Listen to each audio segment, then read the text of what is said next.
Today I'd like to share a couple of highlights from the CRD Arts and Culture Progress Report and the work of the CRD Arts Commission over the last year.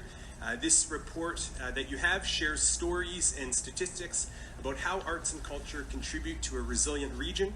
And during this time, and the chair mentioned that it was unprecedented times. That's definitely true for arts and culture, as well as many other sectors of our social and economic fabric. And so I really cherish this document that shows some of the successes of 2019, and know that due to the resiliency and innovation of the arts sector, we will also have things to celebrate at the end of 2020, but they're going to look a lot different than they did in 2019 due to the fact that we can't hold events and many other changes that have been necessitated. So last year, through the Arts and Culture Support Service, the CRD, invested $2.4 million in not-for-profit organizations that produce arts programming throughout the region. The Arts Commission funded 94 separate organizations, and I'm pleased to share that 23% of those organizations were new applicants, and so first time they've been able to receive funding. These organizations over the last year produced 3,357 events with 644,000 attendees. So that is very clearly making a positive impact in the lives of our residents, as well as a positive economic impact, contributing both to the economic vitality and the social and cultural vitality of our region, which I think is worth celebrating today. And on top of that, that has created 3,564 jobs and involved, very importantly, 5,395 volunteers. The Arts Commission, we have made progress in all 5 of the areas of our strategic plan, and remind that the board has tasked the Arts Commission with creating an updated strategic plan, and that work has concluded. And some of the highlights of the work over the last year includes relaunching a regional public art website that now hosts 167 public artworks in every community that participates in the service. So your residents are able to go and search and see where the public art is, and go and visit different places in all of our communities to see that art. We welcomed Souk back into the Arts and Culture Support Service and have been funding several arts organizations there already. And now with the addition of Souk, that's 73% of the region's population now lives in jurisdictions that participate in the service.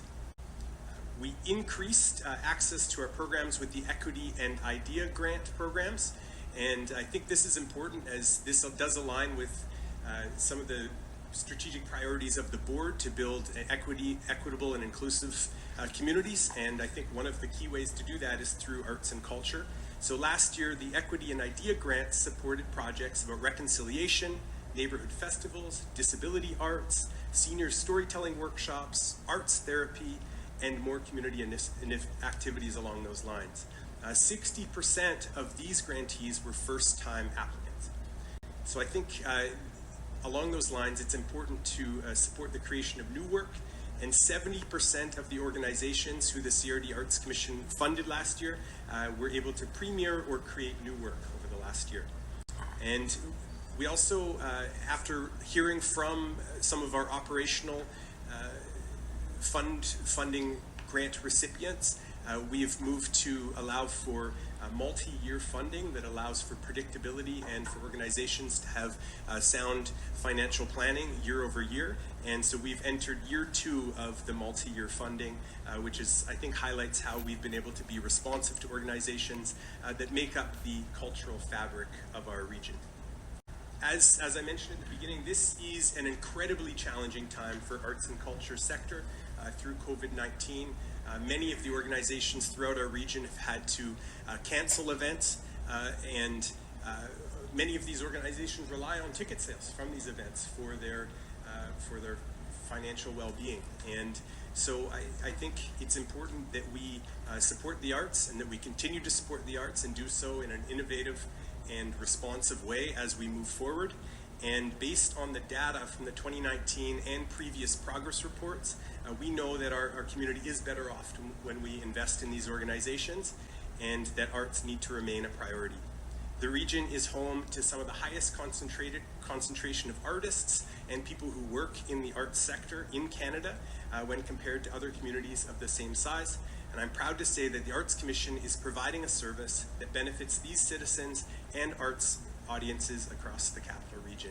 So to conclude, I want to thank my colleagues on the Arts Commission. That's Chair Colin Plant, Councillor Tara Ney, Councillor Megan Brame, Councillor Jerry Lemon, Councillor Sherry Epp, Councillor Carl Rossing, Councillor Dana Lajeunesse, and Wendy Gardner, and the volunteers on the Arts Advisory Committee, which does so much great work in terms of adjudicating applications and spending many hours with the applications of all of these hundreds of organizations that apply and receive funding. So I really want to thank them and thank the CRD for their continued commitment to supporting arts and culture in the region and all that brings to all of our communities. So I thank you to the board for your time.